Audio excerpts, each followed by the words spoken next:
Mga bagay na kailangan mong gawin upang matakot ang isang lalaki na mawala ka. Yes, mga kamamay. Effective po itong mga tips na sasabihin ko sa inyo once na i-apply nyo po sa inyong mga buhay pag-ibig.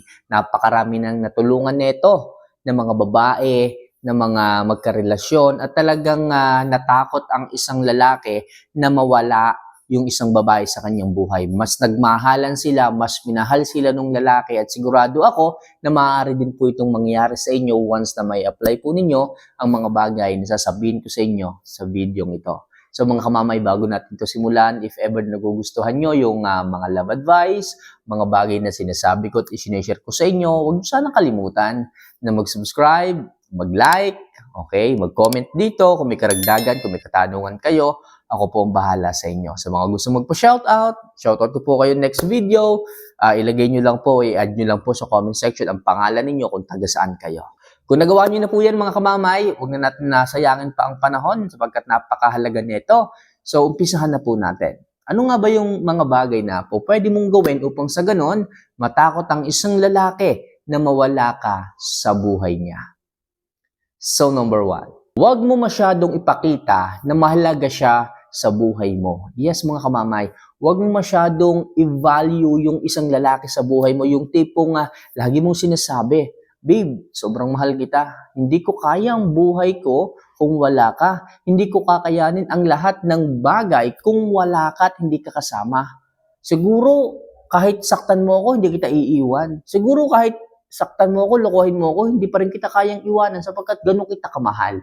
Huwag mong gaganunin mga kamamay. Huwag mong pagsasabihan ng mga assured, okay, na damdamin mo ang isang lalaki. Huwag mong ipapakita sa kanya kung gaano ka mawawalan kapag nawala siya sa buhay mo sapagkat gagawin niya yung dahilan para magloko. Gagawin niya yung segue o alibay kung bakit siya makakagawa ng pagkakamali sa iyo.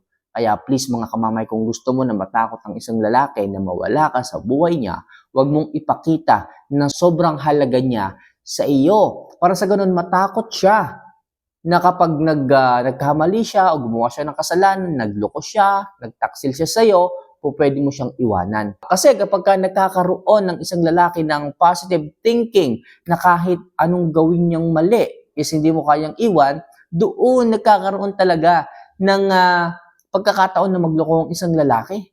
Pero kung hindi mo sasabihin sa kanya at pinaparamdam mo lang sa kanya kung gaano mo siya kamahal at hindi mo to sinasabi verbally, doon ka nakakasiguro mga kamamay na talagang ang isang lalaki ay hindi magkakaroon pansasamantala para lokohin ka. Minsan kasi nasa inyo rin eh. Nasa inyo rin minsan yung pagkakamali kung bakit ang isang lalaki ay napupunta doon sa point na magloko sila. Kasi masyado nyo silang bine-baby, masyado nyo silang pinapahalagahan, masyado nyo silang minamahal, ayaw nyo lagyan ng takot. Okay, ang inyong mga bawat ginagawa at sinasabi. Pwede mong sabihin na kapag sinaktan mo ako, kahit mahal kita, handa kitang iwan. Ganun sana ang mga sasabihin nyo. O kaya naman po, pwede kayong magsabi ng mahal nyo sila, pero wag naman sana araw-araw. Wag naman sana sobrang lalalalim. Yung tipong minsan yung sinasabi ng ibang mga babae, posible na eh. Yung iba, nagsasabi kung ano-ano. Sabihin nila, magdidilim ang mundo ko kapag siguro nawala ka, babe. Ganun ka kahalaga sa akin. Eh, simula nung sabihin mo yun, sigurado ako, nag-iisip ng isang lalaki kung paano maglolo ko. Kaya kung gusto mo na matakot ang isang lalaki na mawala ka sa buhay niya, eh iwasan mo at iparamdam sa kanya na sobra-sobrang mahal mo siya at hindi mo kayang mawala. Alright? So malinaw tayo dyan upang hindi maghanap o upang matakot ang isang lalaki na mawala ka sa buhay niya, kailangan wag mong ipakita at iparamdam na sobrang mahal mo siya. So number 2, wag manlimos ng oras sa kanya. Yes mga kamamay, kahit na masyadong busy ang isang lalaki, hindi mo kailangan limusan ng oras ang isang lalaki. Yung tipong mayat maya ka nang nag-ask, nagtanong sa kanya, babe, kailan ba tayo sisimba? Babe, kailan ba tayo lalabas? Babe, halos mag-aanim na buwan na nung tayo ay huling lumabas nag-SM. Babe, pansinin mo naman ako. Babe, bigyan mo naman ako ng oras. Huwag kang manlilimos na ganyan. Sapagkat sa mga oras na nagiging needy ka, ang isang lalaki ay nape-pressure. Na sa halip bigyan ka ng genuine time para sa inyong dalawa is napipilitan lang siya. Sa mga oras na nalilimos ka, sigurado ako, pilit na oras ang ibibigay niya sa iyo. Kadalasan hindi masaya. Kadalasan hindi natural ang saya. Kadalasan hindi mo ma-feel na talagang gusto niya at nag-i-enjoy siya sa iyong pangungulit. Kaya please, huwag kang manlilimos ng oras sa kanya. Hayaan mo siyang magbigay sa iyo. Anong dapat gawin kung hindi nagbibigay ng oras? Magpakita ka ng kasiyahan sa labas ng inyong relasyon. Magpakita ka ng kasiyahan sa circle ng mga kaibigan mo. Para sa ganun, makita ng isang lalaki na dapat siya pala yung gumagawa nun. Siya pala dapat ang nagpapangiti at nagpapasaya sa'yo, hindi dapat yung iba. Magsiselos siya na dapat pala ikaw yung binibigyan niya ng oras. At makikita niya na dapat pala hindi siya masyadong sumusubsob sa trabaho sapagkat maaari kang mawala. Maaari kang hindi magparamdam. At ganun ang gagawin niyo siyempre. Pagka nag-ask na kayo ng attention, pwede naman kayo mag-demand pero wag lang yung araw-araw. Wag lang yung manlilimos talaga. Pwede mo sabihin na, babe, parang ang tagal na natin hindi nakakasimba. May gagawin ka ba sa linggo? Baka pwede tayong sumimba. Yun lang, okay na yun. Wag na yung paulit-ulit. Babe, sisimba tayo sa linggo, araw ng Lunes.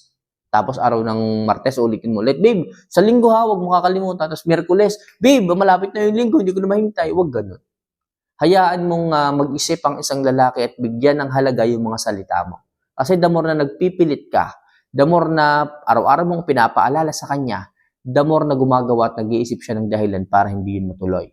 Pero di ba, kung iisipin mo, napakasarap sa pakiramdam na Lunes mo sinabi, tapos hindi mo inuulit hanggang sa makabiyernes, tapos maririnig mo sa kanya, babe, sige, pwede ako sa linggo.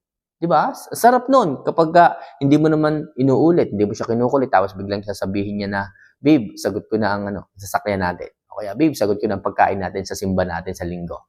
Mas masarap yon. Kaya wag na wag kang manlilimos sa kanya para hindi ka rin mag-expect ng sobra. Alright? So, malinaw tayo dyan mga kamamaya. So, next. Bawasan mo ang sobrang pagkahumaling na replyan at tawagan siya. Yes, para din po itong pagiging needy eh. Yung iba dyan, gusto nila makachat, makatawagan palagi yung isang lalaki maghapon eh. Sa madaling sabi, kabaliktaran nito nangyayari na sa halip, hanapin ka ng isang lalaki, hindi ka mahahanapin. Sapagkat nananawa ang isang lalaki kapag sobra-sobra po ang ibinibigay niyong oras. Sobra-sobra po binibigay niyong atensyon.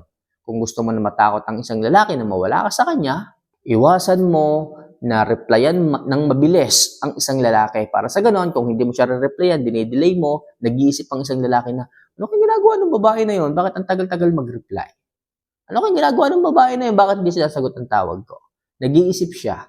Nag-overthink siya kung bakit hindi ka sumasagot. Pero ang totoo niyan, dinidelay mo lang naman. Kanina mo pang nakita na may message yung lalaki, dinidelay mo 30 minutes bago ka mag-reply. Sigurado ako mga kamamay, iisipin ka at matatakot ang isang lalaki sa kung ano mang mga ginagawa mo. Lalo kung mahal na mahal ka niya, okay, lalo na kung talagang gusto kanyang makasama, i-delay mo paminsan-minsan yung reply mo sa kanya. Sigurado ako mga kamamay, matatakot yan. Sapagkat walang oras na hindi siya mag-iisip eh. Kasi nga, ang tagal mo mag-reply. Pero kung ikaw yung babae na ang bilis-bilis mo mag-reply, pansinin mo. Sa umpisa, excited ka pero sa bandang huli, siya na yung matagal mag-reply.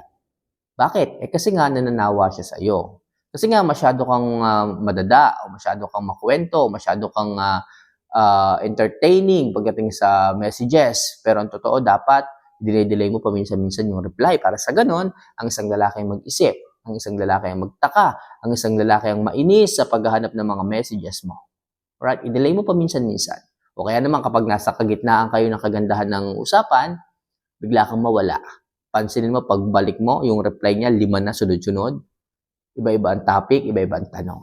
So makakatulong mga kamamay kung hindi ka masyadong sabik sa pagre-reply at pagchat sa kanya sa mga oras na nagpaparamdam. Makakatulong yan upang matakot ang isang lalaki na mawala ka sa kanya. So next, huwag mong hayaan ang sarili mo na maging martir sa kanya. Yes, mga kamamay, isa rin po ito. The more na nagiging martir ka, ano ba pag sinabing martir? Pag sinabing martir, hindi mo hinahayaang irespeto ang sarili mo. Yung bang tipong hinahayaan mo ang sarili mo na kahit nasasaktan at sinasaktan ka ng isang lalaki, okay lang sa'yo. Parang nagbubulag-bulagan ba ang tawag doon? Parang hinahayaan mo lang, nasaktan ka niya, okay lang, tinitiis mo dahil mahal mo siya. At kapag ka naging martir ka sa kanya, kinakaya mo ang lahat kahit na may choice ka naman, naiwanan siya, na ipagpalit siya, hindi mo ginagawa, malamang maaabuso ka. Mauubusan ka ng respeto sa sarili mo at maging respeto ng lalaki sa iyo, mawawala na rin. Hindi na siya matatakot na saktan ka. Hindi na siya matatakot na magkamali.